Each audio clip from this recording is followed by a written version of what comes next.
Hi everyone, welcome to this new series of podcasts, Luxurynsight, in collaboration with fashionnetwork.com. Today we're very lucky and honored to welcome Floriane de Saint-Pierre, who's leading talent scouter for luxury brands for over 20 years. Floriane will share with us some secrets and amazing stories about how to find the best talents of tomorrow. So have a great podcast. Bye-bye. Good morning. Floriane de Saint-Pierre. I'm here with quite probably, almost certainly, the most famous headhunter in fashion and luxury in Western Europe, if not the world. Good morning to you, Floriane. Good morning, Godfrey. Let's begin in the beginning. Where were you born and how did you get the first idea of working in fashion and luxury? In fact, I am born in Brittany, in the west of France, but I've been raised in Paris. And I was passionate, in fact, by creative industries. I was passionate by what makes you buy something. What makes something desirable? And of course, the most obvious thing was fashion. So that's why I got passionate into fashion. And I knew very early that I wanted to work behind the scenes. So that's why I graduated in finance. In fact, where did you study? I studied in Lycée Janson de Sailly, and then I graduated from ESSEC, which was, one of the top, and which is one of the top business schools, and I enjoyed tremendously my time there. I went to Italy, I went to Australia, I went to travel the world, and then it was my first experience in fashion. Because your first job, if I'm right, was working in Christian Dior. Absolutely. I joined, in fact, as an intern in the finance department. Well, when you were 20... I was. In fact, I graduated from ESSEC at 20. Oh, you did? So okay. I was not even 20 when I joined as an intern. And Mr. Arnault just made the acquisition of the Groupe Boussac. Yeah. And there was Dior as a jewel. And so... Before he'd even gone into LVMH. Oh, yes. It was, at the time, it was called Financière Agache. Yes. And his first acquisition was, Christian Dior. Yeah. And so I sent my resume to the new finance director, who is absolutely amazing. And he recruited me as an intern. And I said, the minute I walked in, I said, I'm not going to leave. And I have not left for 7 years. So then you stayed in Dior doing, what did you do there? I was super lucky, super fortunate. I was working super hard, but I learned everything there. I joined the finance department, and then I was given, and this was amazing, to set up the control, so the finance follow-up of the design teams. So this was just amazing. This really exposed me to creativity and how it works. You said to finance the contracts of the design team. Not the contracts. It was really everything, which was the budgets. And at the time, there was a design team in New York. There was a design team in Japan. And of course, there were design teams in Europe. So it was... budgets for the fashion shows, budget for the collections, budgets for the traveling, budgets for everything. And I was in charge of this. And then it went very well. Yeah. A few years later, I was given the budgeting and the control of the retail department in Europe. So it was the Avenue Montaigne and setting up all the financial follow-up, but also the acquisitions of the franchisees. Because when you first started, I'm guessing Marc Bohan would have been the creative director. Is that right? It's too much in the past. Let's talk about the future, but yes, okay. It was Marc Bohan. And then you were there with the transition to Gianfranco Ferré. To Gianfranco Ferré, and then I started my company in 1990.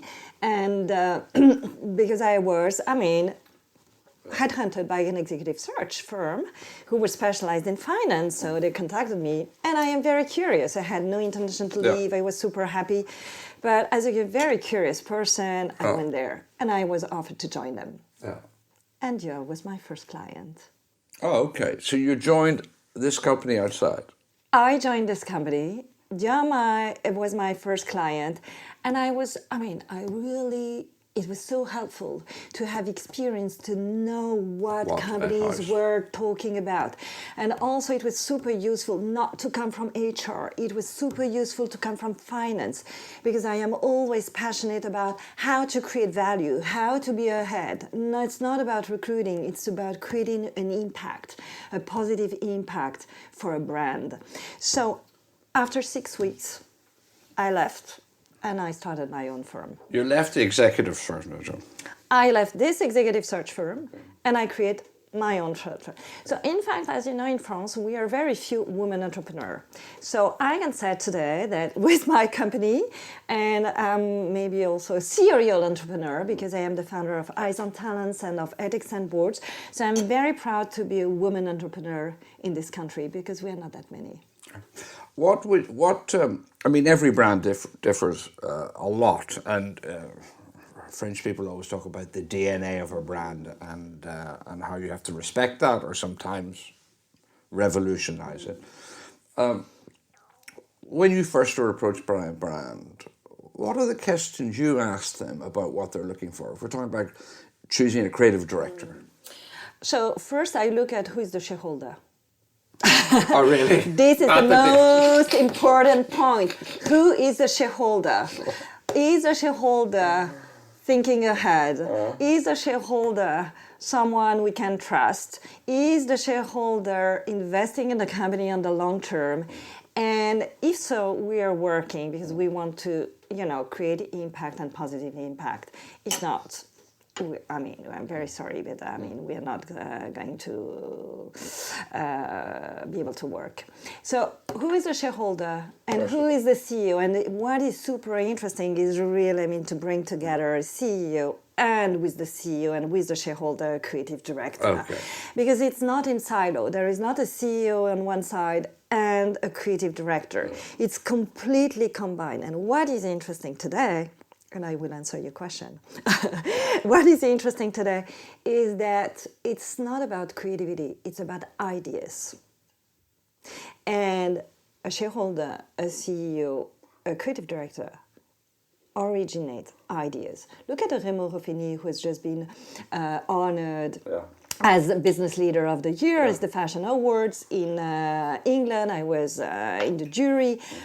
He has transformed a very small French old brand, and 15 years later it is a listed company that is doing extremely well through ideas. And of course then he has researched creatives that could help make these ideas realize these ideas. So the most important thing is having a shareholder, having a CEO who is not imitating the past, who is not looking back at what has worked, but who is able to understand the society, understand that today the paradigms are China, 35% of the luxury market, data, and we're at Luxurynsight here, data, and ideas, or maybe ideas and data, and the Chinese consumer.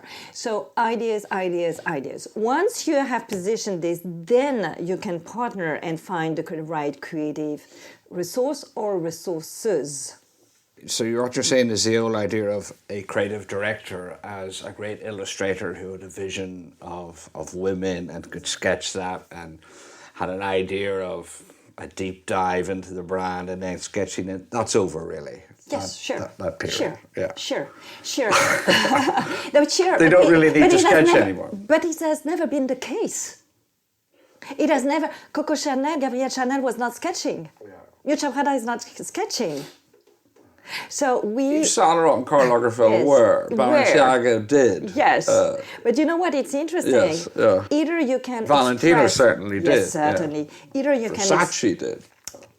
Either you can express with your hands your vision, or you can direct as a conductor in an orchestra.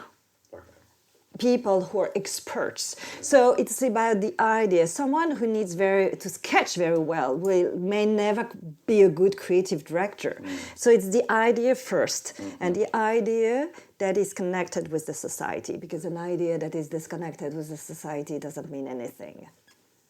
So a creative director, when we are looking for a creative director, or creative resources or a creative organization, we are looking for people who understand today, who understands the society, who understands. When you say understand society and look society, I mean, besides the obvious, the Chinese millennium as the future market, artificial intelligence, algorithms, all that, what are the ideas you look for? I mean, give me some concrete examples of meeting a designer who said, these are my ideas for the brand.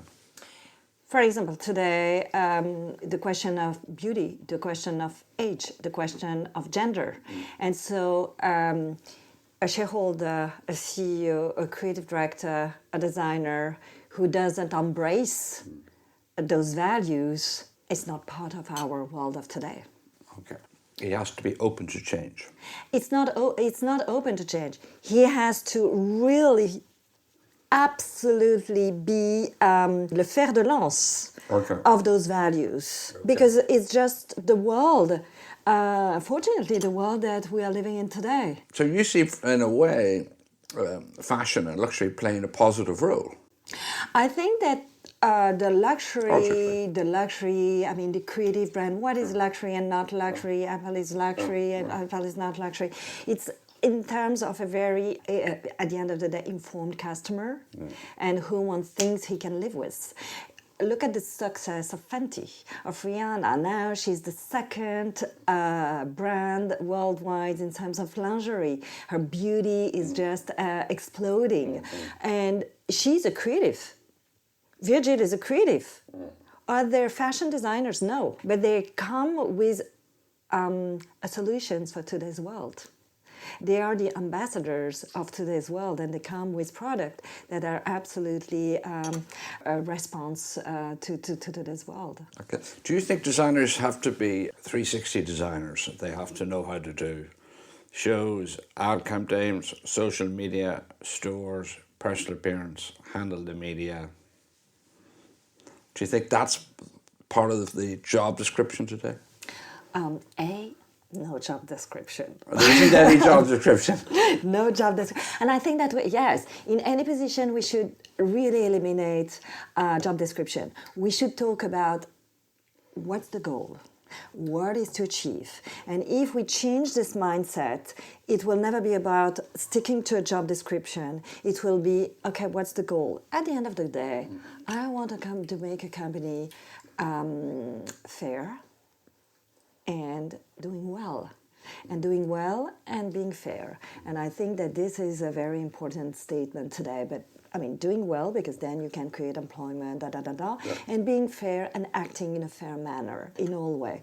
So a creative director is someone who, as I said, has idea and can either express those ideas in a physical or digital manner, or get the resources to express it. So to your point, if it is someone who is just sketching or just doing digital, it's not enough. It is really someone who has a whole vision.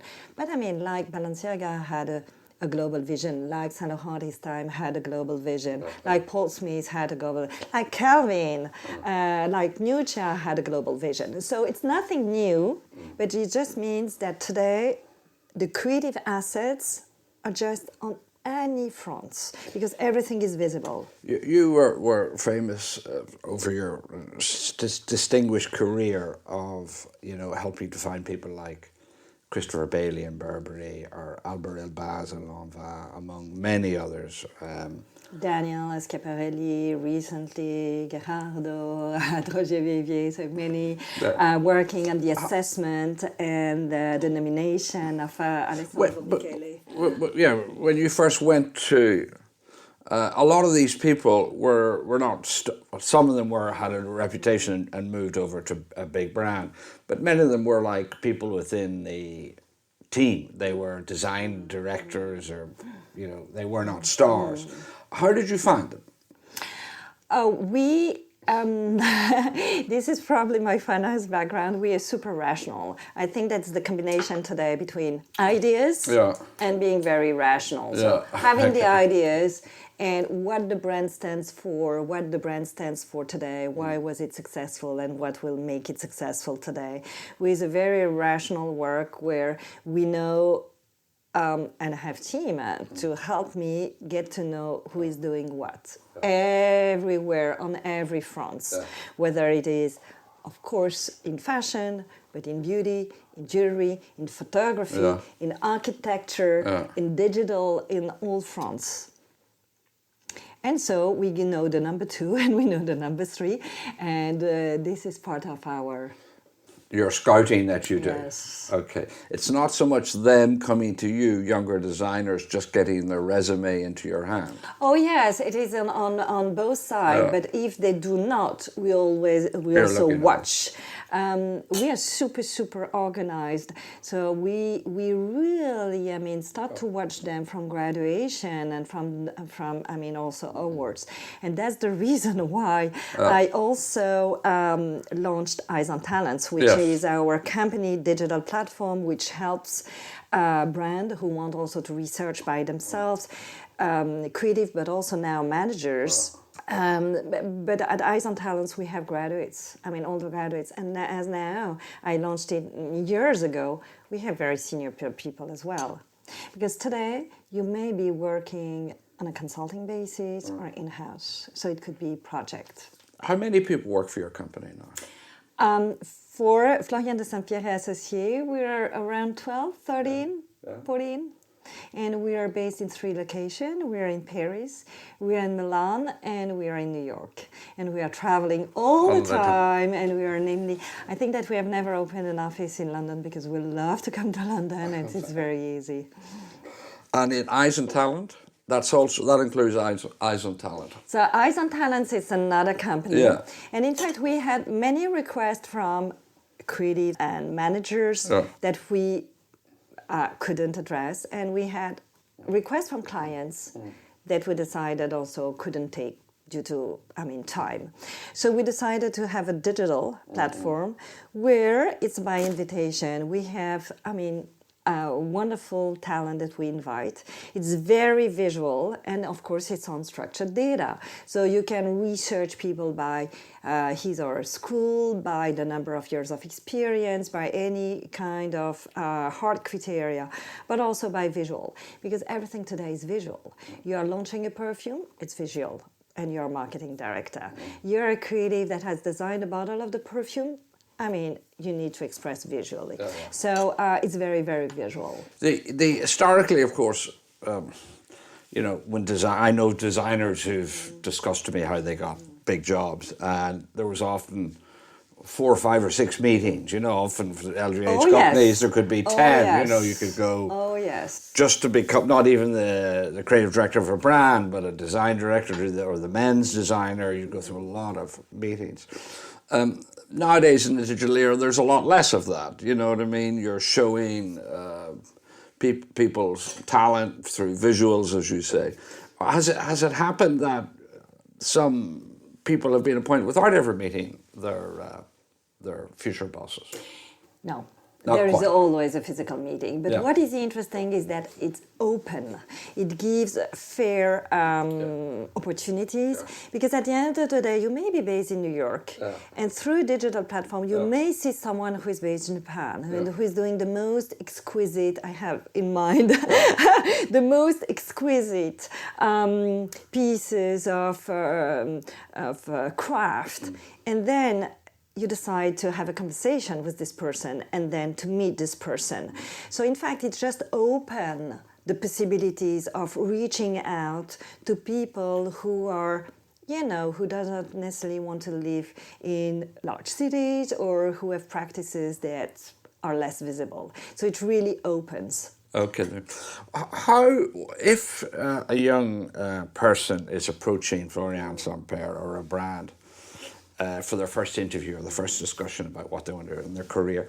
Can you give me 5 do's and 5 don'ts about the early meeting? 5 do's is be yourself, be yourself, be yourself, be yourself. These are 4 do's. Now I think that be yourself and always think about what your dream is. What your dream is. What your dream is. Because it's always my question. Yeah. What is your dream? Yeah. And this is the only question I cannot answer. And some people tell me, I've not thought about this question. And I said, you know what? Do not let anyone think and answer this question for you. Sometimes people told me, you know what, no, I cannot share with you my dream because it's so far away from our industry. And I said, you know what, up to you if you wish to. And just sharing their dreams or their passion, I said, but you know what? Then I have a client that would be super interested to meet with you because you realize that when people has a passion, when someone has a passion, this person is so knowledgeable. And I remember a story of someone who was working for Sony, and this person was a pen collector. A pen collector? Pen collector. And it's just through asking this question. It was years ago, so that's why I can disclose the story. It was years ago. And I asked this question, what is your passion? What is your dream? And this person told me, you know what, it's very far away from our conversation, and said, if you wish. And then this person said, you know what, I am a pen collector. I said, how come you're a pen collector? And this person knew everything about pen. And I was just recruiting the head of the handwriting instruments for the most important brand in the sector. Yeah. And this person got the job in a minute. Because he had the passion. And he has the knowledge and he has a passion. When we first met, when we were both starting off, you were a headhunter when I first met you. Yes. So you'd done a few years. I know you'd opened your business maybe, but when I arrived in fashion, the media had a lot more power than it does today. The Vogues, my old boss, Mr. Fairchild Williams Daily, was the Bible. Everyone was scared of them. How do you think that change in the reporter force between the brands and the media has changed the way creativity and brands behave? I think that we have experienced the same change because, it's the access to information. Yeah. Before, to access information, you needed to read a media. Yeah. So you were owning the information. Yeah. The information couldn't be accessible otherwise. Yeah. As for us, it was the pre-LinkedIn, so knowing who was doing what where, you had to go through us. Yeah. Now it's a world where information is available, and anyone in the street can get an information and put it live. Yeah. However, what has a value as a media, what has a value for us is the idea and the brain. Yeah. So in fact, the context, the analysis, and this is not really putting and shaping, contextualizing information is something that is very unique, and only, people with a lot of culture and a great media background can do it. As for us, every talent manager who is on his LinkedIn every day can know who is doing what where. However, the idea to take this person or this person, is part of the value we create. Do you think the approbation of the trade publications, Women's Wear Daily, Business Fashion, Fashion Network, or the magazines still count when people are making their opinion about who they're going to hire and how they want to operate? I think that these publications are super important and still super meaningful. I read Women's Wear Daily every day, or every minute, every time there is a breaking news. I read Business of Fashion every day. So because it is aggregated, filtered, aggregated, and contextualized. So I think there is always be room for smart information that is aggregated and contextualized. Okay. Do you? There was a moment for me, a kind of when Alexandra Michele came on board in Gucci, where I mean, I thought it was a breath of fresh air, but a lot of the daily newspapers didn't really warm to the idea, whereas the influencers and bloggers immediately liked it, and there was a kind of change in tide, where all of a sudden there was a new jury out there. What do you see the role of influencers in terms of influencing the choice of the designers who will be creating? Honestly, I remember I was part of the assessment of Alessandro. I was at, of course, at his first show, and I was sitting to. In fact, I was sitting in the media section, and everybody was. He's not even done the show before they were criticizing, say, I don't understand why it was not X, Y, Z. And so suddenly I said, this industry is very strange. It's super strange. They have a preconceived idea. And then and then there was an immediate support from the audience, because, I mean, of course, he was bringing someone not only in terms of design, but in terms of ideas, was challenging beauty, questioning gender, questioning age, questioning, repositioning Italy also. So, in fact, your question is interesting because it shows that the audience, the bloggers, the influencers are now maybe more qualified or more educated than people in media who might have preconceived ideas. So I think that it's really a wake-up call for media to say no preconceived ideas.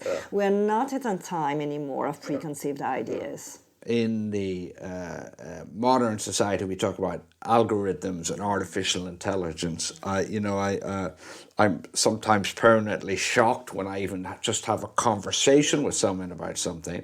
Within 48 hours, I'm getting an ad. I don't quite, it's nearly a magical power. How in a scary kind of way sometimes. How do you think that will affect creativity in the future going ahead? It can affect creativity massively. I think that it doesn't affect ideas, strangely.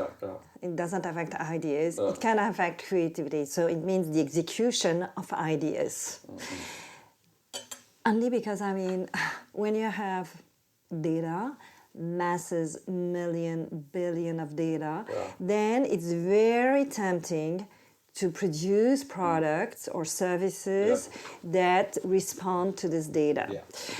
So this is super dangerous, because otherwise you are always a little bit backwards about existing data. And then the next step is, of course, maybe data can be, you can have a data that can predict the future. So I think that it's probably a world that we have already entered massively on many fronts. And I do think that, I mean, ideas, especially ideas that resonate with society and creativity, will always a little bit escape to this, because, I mean, part of it will be dictated by data, but, I mean, an Alessandro Michele, for example, I'm not sure that he will, I mean, part of the collection may respond to data, but really the idea that makes the difference will not come from data, I don't think. Good. In the last 10, 20 years, especially the last 10, large investment groups have decided to include fashion luxury in their portfolio, along with defense industries and technology. They all feel they need to have 2, 3, 5% of their portfolio in this world. And we've seen that many brands have been bought. When you're dealing with companies like that, Permira or the Qatari Investment Fund or whoever you deal with, how does that change the way you operate and who you suggest should work there? I think that there are really two a different kind of investors. Yeah. It's real split. Yeah. The investors that know that have already, invested in fashion and luxury since many years, they are super prepared. They know that it's for the long term, and they have many investments in this area, and they know what it means, and they are super equipped. Then you have investors that where fashion represents just one part of their portfolio. It's very important to understand whether it is at a short term or long term. If it's on the long term, then it means that they are ready to take the necessary steps, and they know that it will not be a quick win in a minute. Everybody is dreaming of making a Gucci. However, it's very unique. Short term is not part of this industry. Yeah. So I'm very careful when we take a client, just to make sure that they understand that this industry is not about short term. There are many examples of designers who don't work out, and or of designers who do very interesting collections, but it still doesn't work. Are designers condemned today now to have to always have double-digit growth of minimum 15-20%, otherwise you're not really doing your job? Or, is there a future for... This is a very interesting question, and I think that we should, on many fronts, question growth. What means growth? What means sustainability? What means fair play, fair game, fair share as well for the suppliers, fair share for the employees. So all this fair game for the planet. About sustainability. So I think I'm not naive, and I know that when you're a listed group, it's super difficult. To escape from the pressure of the market. However, I think that it's time to value these long-term brands that are not just about growth, but about, I would say, more about the quality of their brand. The quality of their brand, it means that the brand is years after years still very meaningful. But while we are talking about that, I think that there is also a very important ingredient that will come in the mix, is that now we have a world that is shaped by Western brand and Japanese designer. A little bit, right? A little bit. But a significant point in terms of creativity. In terms of creativity and in terms of influence. They've been, and they are super important. However, now that we see that 35% of the consumers are Chinese, and not to mention, all the countries around China, maybe in the next decade we will see as well brands that will come and designers who will come. In the film industry, we have wonderful directors. Member of the board of the Amis de Pompidou, and I was there for the opening of the Centre Pompidou West Bund. There are key... Centre Pompidou? West Bund in Shanghai. Oh, yes, okay. Well, they have a Centre Pompidou on the Bund in Shanghai. It's a collaboration between the West Bund Museum and the Centre Pompidou that was just opened in November. And they are amazing Chinese artists. My question is, when do we see as well non-Western designers or brands that will, be... Do you go to many fashion shows? No. Yes and no. How many do you go to a year? It's a matter of time. My team do many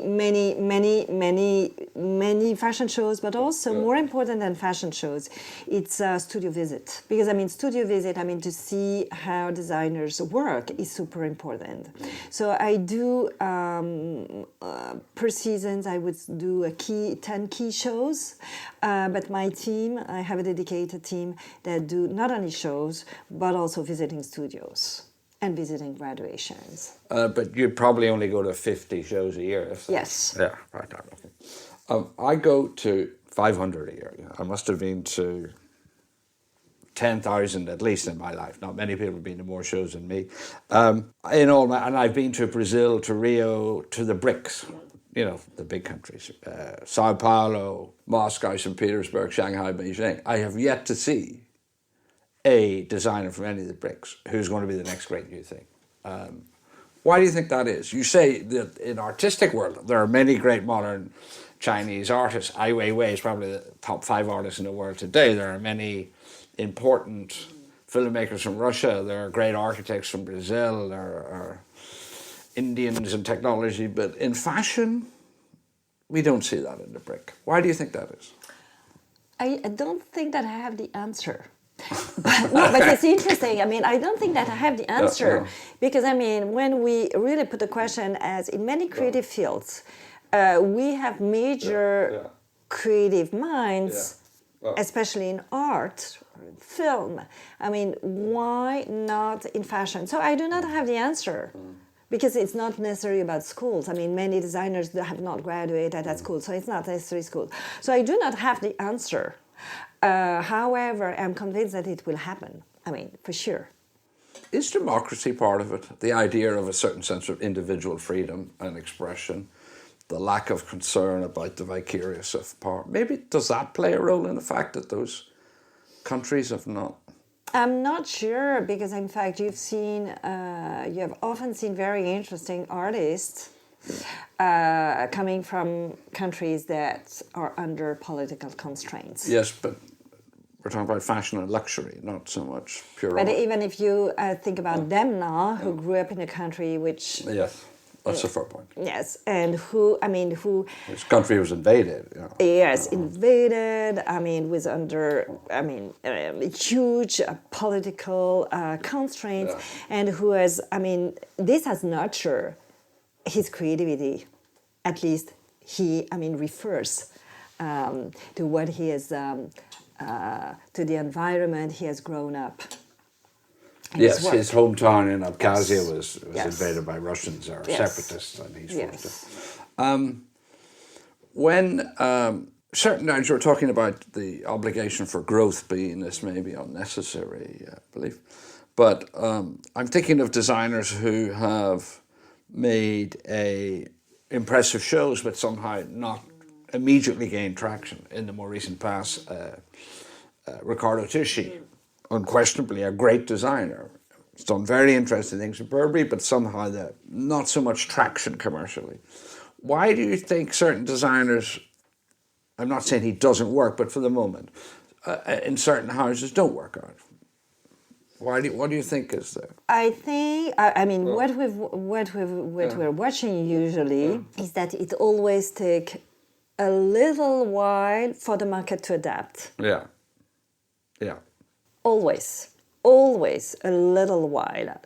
And the biggest demand is, it takes a little time. So I think that what Riccardo and what Marco Gabbetti and Riccardo Tisci are bringing to Burberry is really, this repositioning on creativity, ideas, and quality.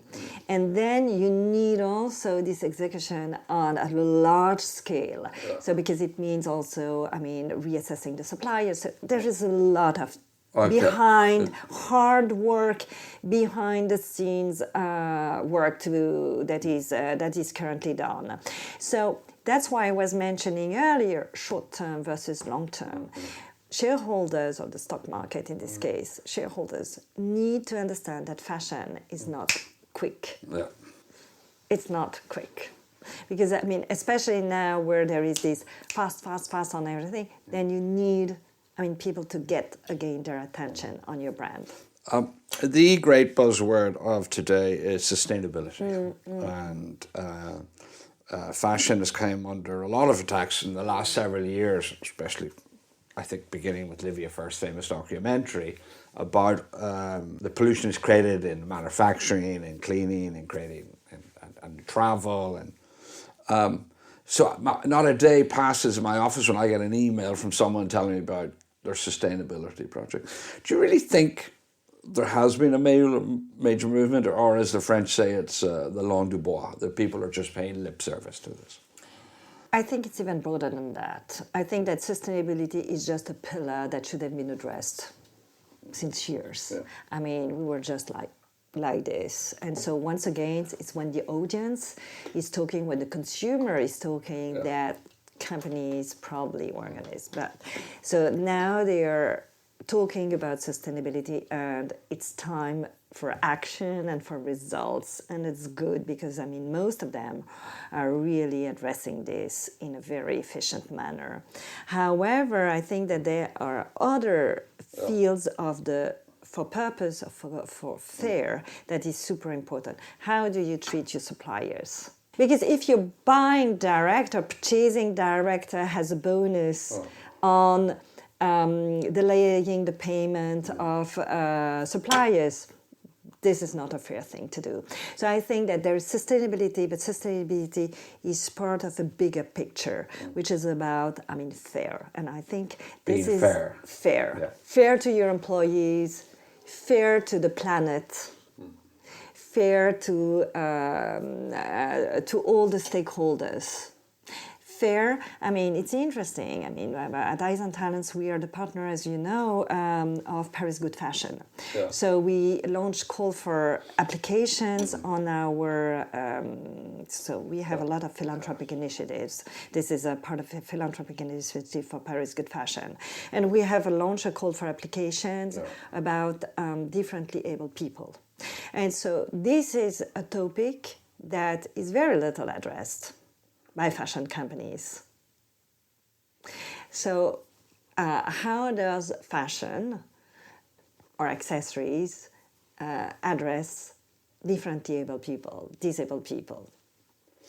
And so there, I mean, the response of this call for application was absolutely amazing. This was announced at Institut Français de la Mode last June, and we had 4 laureates. One of them was already awarded at Festival de Hier. Is someone who has designed jewelry, and so that if you are not hearing well, you can have a beautiful piece of jewelry. Another one was, I mean, working on accessories that you can put on wheelchair so that you can have your bag or you can have your cup of coffee. So there is a lot of things that could be done and that are not part of today's world. How do you see the role of awards, prizes? There's like been an explosion of them in the last several years, you know, from Hier to LVMH to Andam, Vogue, CFDA, British Awards, you know. You're nearly at fault if you don't have an award ceremony. What is the role of that in the industry? Visibility is key today. So everything that helps, I mean, a leader, whether he or she is a creative leader or a business leader, get more visibility is super helpful because there are so many that, in fact, having a jury of qualified people who say, okay, our eyes are on this work, and this work is interesting, gives a lot of visibility. So it is super useful, especially at a time when creative people needs to, I mean, find the resources to sustain their own company. So, I mean, immediately when they have a visibility, they have had a little bit more traction from, you know, stores, from key players. About 25 years ago, I wrote a story for W Magazine. It was a big 4-page broadsheet story, which a lot of people reacted to, and it was called The Rich, Rich, Rich Designers, of how, you know, it was one of the few mechanisms that a person would become very wealthy very quickly and live like a Renaissance prince, and the example was Versace or Armani. Do you think with the entrance into more corporate groups, LVMH, Kering, Vendôme, and Richemont, and also financial capital, that the returns, the payment to the designers have gotten less? Because I think they have. I'm not. I would not answer your question right away, but it leads me to answer in a different way. Okay. I question who, during his or her life, will be able to build a company of the size of a Calvin, of a Ralph, or a Versace, or a Miuccia. And this is a key question. Has that era gone? Maybe. I mean, at least I do not see it. Yeah. Because I see very talented designers. We're talking about them now, we're talking. But I do not see company of this size anymore. Yes, In a lifetime. The last young designers who did it are who? Dolce & Gabbana in their 50s. And Probably Dolce & Gabbana. Probably Dolce & Gabbana. Is that the last? Dries, but it's not at the same size. And he already sold out. Right. But if you think about this generation that has built, I mean, companies of the size of a Ralph, of a Calvin, of a Mutual, Of an Armani. of a Valentino, of an Armani. So my question is, Tommy Hilfiger. how come Yeah. it doesn't happen? Well, how come? You should be the expert here. I mean, what is your explanation? I think that probably one of the explanation is the changes of society. And probably I would say that the one who are managing it, probably there are a few, but completely in a different business model would be, I would say, Off-White. Yes. And Fenty and Yes. Supreme. Yeah. So these are the ones who have built, I mean, companies of a large scale very quickly. Very quickly. Yeah. And they are still young. So the company can even become bigger. So what is super interesting is that, in fact, they are focused on ideas and creativity. Ideas, that stands for something. Yeah. It's a value that is expressed through product. So ideas and values.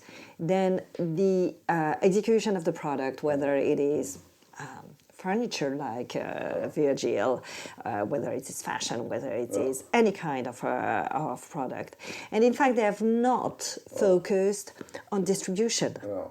Distribution is operated by, I mean, a company like the New Guards or a partner. I mean, Fenty has a partnership with LVMH. Yeah. So they have focused, quite interesting, because their business model is different. They are focused on the creative ideas, I mean, the ideas. Well, I'd say two things about both of them. First of all, my understanding was when New Guards was bought by Farfetch, that Virgil Abloh ended up getting nothing because he owned the brand, but they sold the license. So he didn't really profit. And he almost seems to have walked out of the brand, and certainly for the foreseeable future. So unfortunately for him, it seems unfair, but that's my understanding. And in the case of Fenty, I would have thought possibly, arguably, for once Bernard Arnault didn't make the greatest deal in the world, the best deal maker of them all, the most intelligent businessman in the industry, because he owns, or he's a partner in her couture, streetwear brand, but she owns the underwear business. How do you react to that? I just react to that to see that probably I will take the other way around. The other way around to see, in fact, if it would be easy, or maybe in terms of business model, to say that today, I mean, is it possible for a creative mind to be able to produce and distribute, I mean, through digital e-commerce or whatever, on his or on her own? Apparently not. Apparently not. Apparently not. So that era maybe... Yes, and in fact, what is important, probably the most important thing is that key creatives can express their values through product or services. So this is the most important thing. It's not the how, probably, it is the what. How does it change? In a sense, the role model is more now someone like Karl Lagerfeld, who always said he was a gun for hire, whether it was Fendi or Chanel. His own brand historically until very recently was very modest affair. And that seems to be the career path of most of the young designers coming out of the better schools. They want to be hired and eventually become creative director of an existing brand and take it to somewhere new. How does that change creativity? Do you know what's interesting? Because you do many graduation, my team do many graduation, and I do many juries. I think I see most of them who are willing to start their own line. Let's take the example in the UK. Look at the Greg Green. Look at the Richard Quinn. Look before the Simon Rochard. Mary Catranzu. Jonathan Anderson. In fact, they are very smart. Yeah. They have their own line. Yeah. They are sustainable. Yeah. Most of them are self-financed, and they are not small anymore. And they own the business. They own their business, Yeah. and they are, because they are great talent, financially sound, and then they can pick and choose the consulting that are good for their brand. Yeah. For example, Moncler has reached out to Simon Rochard, to Greg Green, to Richard Quinn. Yeah. So it's a very, very good win-win situation on both sides. But I think it's a very, very, and what I see is that most of them in France, you see Marine Serre and Christelle Cochet, and Jacques Emus, who is doing extremely well, who are taking this path. Yeah. So do you think any of those will ever grow into global brands? In 30 years' time, will our kids be, or our grandkids be, going in those stores? But Or buying those clothes or looking for that look? But maybe they do not want to. Do you see what I mean? Probably they want to have the sustainable growth. Yes, but you could say Versace or Armani had sustainable growth. So they kept ownership until very recently. Versace, Armani still owns it. Yes, but I think that you can never say this designer should do like this other one. I think that it's because I was starting this conversation talking about the business side and the shareholder. They are the shareholder. It's very interesting because they are not only creative people, but they are also their majority shareholder. So in fact, they are taking the path that they feel right for the company. So maybe it will be, a company of this size, not a global mega brand with perfumes and lingerie. But at the end of the day, it will be more sustainable on the long term. Do you think that's also partly because the new generation, like many people, now regard fashion as an art form, in part? So they think of themselves as much as artists as... Do you think that's what changed the perception? Because the older designers didn't think of themselves as artists, but now there's all these exhibitions at prestigious museums. So, Richard Prada, I don't think thinks of herself as an artist. Most people would, but she doesn't. I don't think that fashion is art, but I think that fashion includes the highest level of creativity, and designers can include. They are the one who decide the highest level of craft. Yeah. When you think about a Richard Quinn, it's obvious. A Greg Green, it's absolutely obvious. So I think that there is this craft that it can be different. There is a combination between art and craft as well. No? But I don't think that the intention is to do a unique piece that you will not wear. I think that all these designers want their work to be people's body at the end of the day. However, that it includes creativity, that it includes craft, yes. Final thing, the names you mentioned in Paris and London who have built sustainable, help probably by the internet that, certainly Net-a-Porter and these other, or Farfetch or Matches or Maitreys have all been very important in sustaining these young designers, in my view. But they've built sustainable business that sell in 100 to 300 doors or 500 doors, whatever. That hasn't happened in Milan or London so much. The generation in New York who were meant to be the new stars is at close and closest business. Princess Gula don't seem to be doing so well. There's not a new generation. In Milan, despite all the best efforts, the Cameron, Lamona and everyone, there hasn't been a new generation. Why do you think Paris and London have managed to have that new generation, but not the other two capitals? It's an interesting question. Probably because, Paris, like London, have been able to attract people from all over the world. Because if you think about Demna has not even graduated in France, but he is I mean, he has chosen Paris. He has came here. So, and this has always been the case. If we think about the Nina Ricci, the Balenciaga, I mean, all these designers came to Paris. So, or Carl. So it's more the power of attracting creative talents in some specific places. Then you will tell me why Paris and why London. So because maybe there is a context about very open culture in every field, whether it is contemporary art, dance, performance, music, where people feel, excited to live or to be part of. Final question. Paris, you're French. I'm an Irishman, lives in Paris. It's my home. We run around the fashion seasons. Fashion is like golf or tennis. There's 4 Grand Slam tournaments in there: Paris, London, New York, and Milan. Why is it, though, that Paris and the French have managed to maintain this leadership?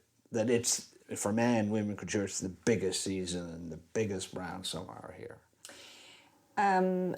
I would say 2 things. Private initiatives, and I think that we have to thank shareholders like Mr. Arnault, like François-Henri Pinault, to have chosen incredible talent for their houses. So part of it is that, because when you have incredible talent at the helm of houses coming from all over the world, then of course it attracts to the city and to the fashion shows that are here. Then I think that we have also to be grateful to some political initiatives or to the Chambre syndicale that has really decided years ago, Paris, capitale de la création. And Paris, capitale de la création was on every front, whether it is design, architecture, film, performance, initiatives like Le 104 in Paris, like the Palais de Tokyo. All these initiatives have really boosted and built La FIAC, Paris Photo, all these, branding, but it's not just about branding, it's about content of Paris being the capital where you can experience and see the best creatives. So I think it is really being fortunate to have shareholders who have been able and were able to pick up every time the best talent, and governmental initiatives that have decided really to support creativity on all fronts. Floriane de Saint-Pierre, our half-hour conversation has turned into nearly an hour. But I've enjoyed it immensely. Thank you, Godfrey. Thank you. It's always a pleasure. We could go on. And I hope our listeners enjoyed it as much as I have. Thank you so much. As always, I enjoy so much, sharing and exchanging views with you. Thank you, Godfrey. My pleasure.